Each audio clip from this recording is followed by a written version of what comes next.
Hi, y'all. Good afternoon. So, to everybody who's been following my page, who has been just there, I really be going through some stuff. And I like to share the truth, like the whole truth and nothing but the truth. Like, I'm really out here trying to get my house together. I'm trying to live in the truth, raise my kids, get healthy, do things. Um, I want to raise kind, loving kids who are out here acting like some pterodactyls, okay? Like, sometimes World War III breaks out, sometimes kids get injured, they do wrestling moves. Sometimes they think they're John Cena. Some days I think they think they're The Rock. Sometimes they think they're Trey and Jim Uso. I don't know. Sometimes they doing a little cat fight and stuff. You think it was one of them old wrestling things back in the day. But I'm just trying to be out here you know, taking it all in, soaking it all in, enjoying the moments and stuff. And I appreciate you guys. Everything I do is intentional. So, I try my best to be an example. I talk to my children about what's going on in the world. I'm upfront. I have children who are ages, let's say the age 12, 10, 6, and 3. Okay,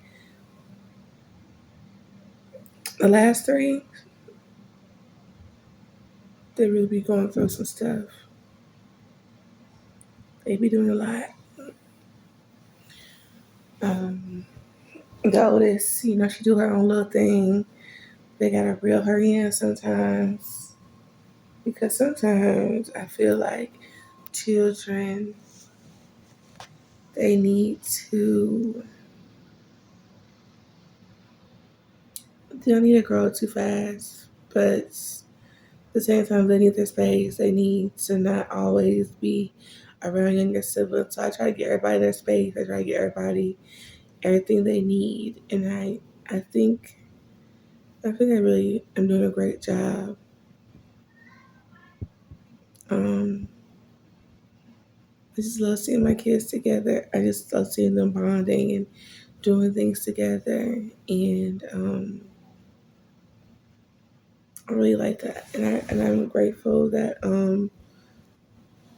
I was they chose me to be their mom, and I get to do this parenting stuff because I don't know, for some reason I used to think that I wouldn't be able to have children. It's crazy because the amount of miscarriage I had was so crazy and scary. You know what I mean? It was really scary.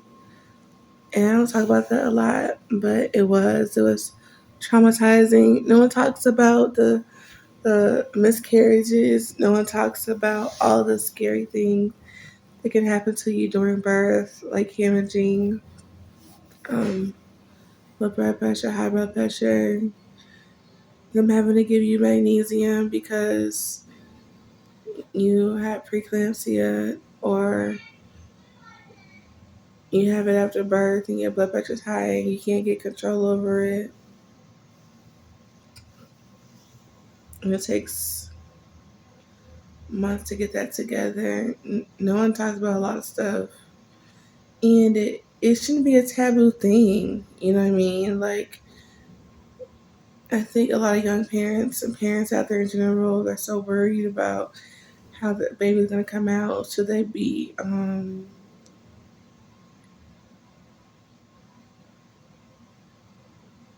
should they be vaccinated? Should they have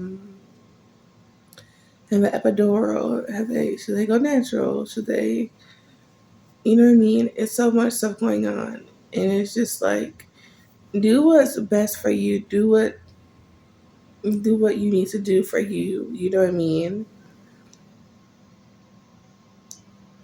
And then like the child comes out and there's no rules. No one talks about that.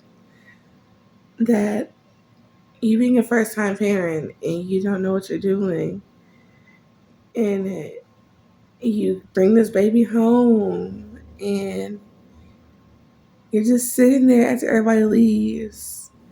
You know what I mean? And you're like, God really gave me a baby. And so weeks and months and a year or two go past, and you really can't believe you're this child's parent. Because that's what happened to me with my first.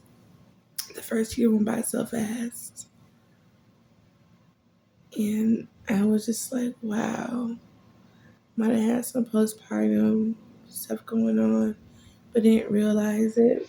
I know I did for the second. Second childbirth was kind of crazier because she was born with club feet. And so that was like something to do with her being in utero, I think. But they say a lot of times when your child has like club feet, it's not an isolated situation. It's rare that it is. So they show she ended up having like trouble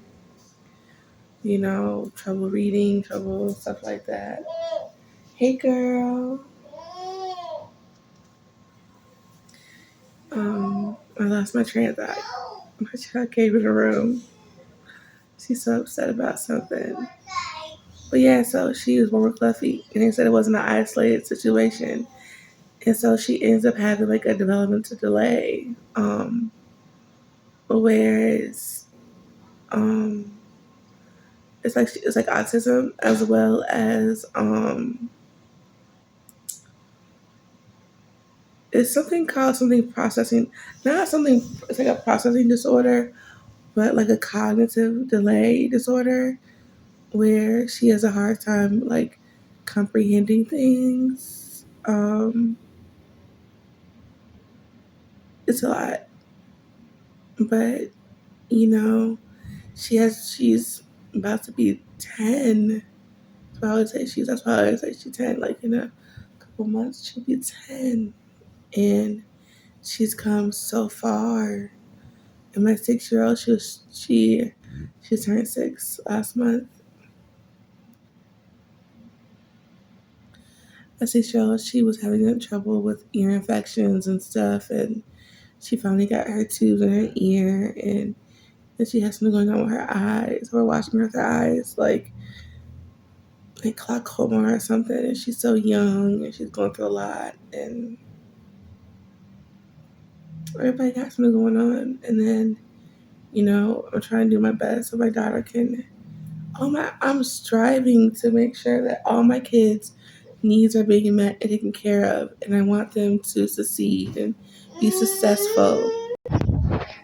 But yes, my kids, they all have different, needs and stuff like that.